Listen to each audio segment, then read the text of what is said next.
Send her my heart covered as a gift, and hope that you'll take it into her side. Alors, donc dans les vidéos précédentes, depuis l'introduction jusqu'à là, eh bien finalement, on est arrivé à démontrer cette fameuse loi des gaz parfaits, donc la loi universelle des gaz parfaits, qui s'écrit PV égale nRT. Où, donc on n'oublie pas, la température est en Kelvin et le petit n ici est en mol. Et puis donc le volume est en mètres cubes, pression en pascal, et R, donc lui, il est en joule par mol fois des Kelvin. Et finalement, tu vois, la seule chose vraiment à retenir, eh bien, c'est ça. Puisque, par exemple, dans les premiers exercices, on avait cité le fait que PV est égale constante, dans le cas où la température ne varie pas.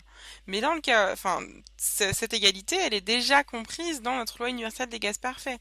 Et également, on avait dit que PV sur T, c'est égal à une constante, quand cette fois-ci le nombre de moles ne varie pas, et là aussi le nombre de moles ne variait pas, mais ça c'est encore une fois compris là-dedans, donc tu vois que finalement tu apprends, enfin il faut vraiment retenir cette loi universelle des gaz parfaits, et ensuite tu l'adaptes en fonction du problème posé.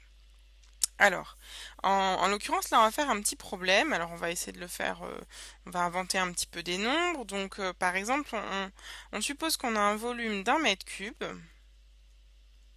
dans lequel on a une pression de 5 pascal. D'ailleurs, on va dire qu'on a de l'hélium. Bon, voilà, on a un gaz d'hélium. Et la température est de 20 degrés Celsius. Et la question qu'on se pose, c'est combien d'atomes il y a dedans? Combien d'atomes, à combien d'atomes cela correspond? Donc, pour résoudre ce problème, on voit que ça va pas être difficile. Il va juste falloir appliquer correctement la loi universelle des gaz parfaits en faisant bien attention à toutes les unités. Donc, on va essayer de le faire directement et en remplaçant dans la formule directement les unités. Donc, nous, ce qu'on cherche, eh bien, c'est n. N, ça va être le nombre donc en mol. Et donc, c'est déjà ce qu'on va essayer de calculer.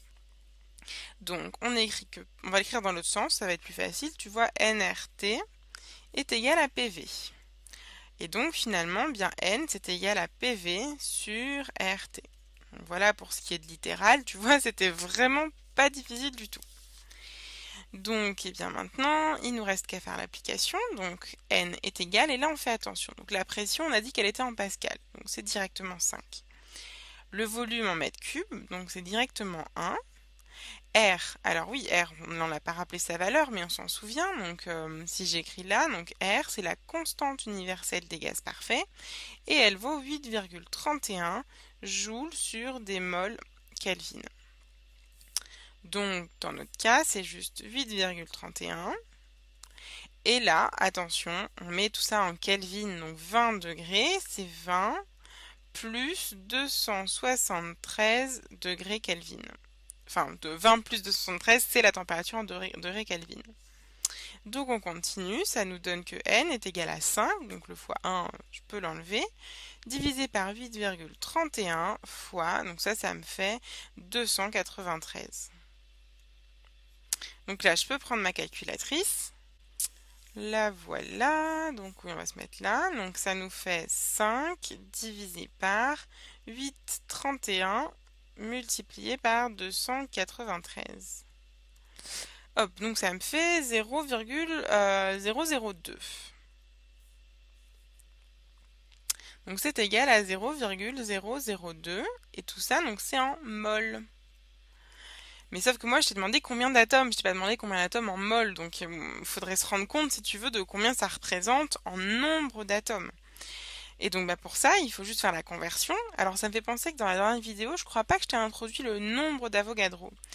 En fait, le nombre d'Avogadro, bien c'est exactement le nombre de molécules qu'il y a dans une mole. Et alors on le note comme ça, Na, et c'est lui qui vaut donc les fameux 6,022 10 puissance 23. Et donc lui, tu vois, finalement, il est en mol moins 1, si tu veux, parce qu'il représente combien d'entités. Donc ici, là, c'est les atomes, mais tu vois que ça peut être des patates, des carottes, ce que tu veux, mais par mol. Et donc finalement, pour trouver mon nombre ici de molécules, mon nombre d'atomes en nombre d'atomes, justement, eh bien j'ai qu'à multiplier les deux. Donc mon grand nombre n qui lui est le nombre d'atomes, c'est égal au nombre d'atomes en mol fois le nombre d'Avogadro Na. Donc ça nous fait du 0,22, pardon, on va l'écrire en bas. C'est égal à 0,002 fois 6,022 10 puissance 23. Donc là, on reprend la calculatrice. Hop, donc ça nous fait 0,002 multiplié par 6,022 fois 10 à la puissance 23. Hop, et donc ça nous fait 1,2 10 puissance 21. Donc est égal à 1,2 10 puissance 21, cette fois-ci atome d'hélium. Donc tu vois, finalement, comme ça, j'ai très facilement réussi à calculer le nombre d'atomes d'hélium, et comme on pouvait s'y attendre, on trouve un nombre extrêmement grand. Tu vois, c'est un tout petit peu plus petit qu'une mole, donc que le nombre d'Avogadro, mais c'est quand même très très très très très grand.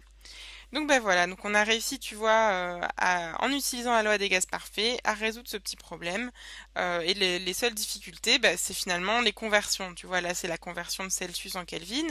Et des fois, tu vas aussi devoir convertir des litres en mètres cubes. Et donc bref, tout ça, ça peut amener finalement quelques petites erreurs. Mais en soi, la résolution elle-même du problème est extrêmement simple. Donc on va rester là. Et puis moi, je te dis à très bientôt dans une prochaine vidéo.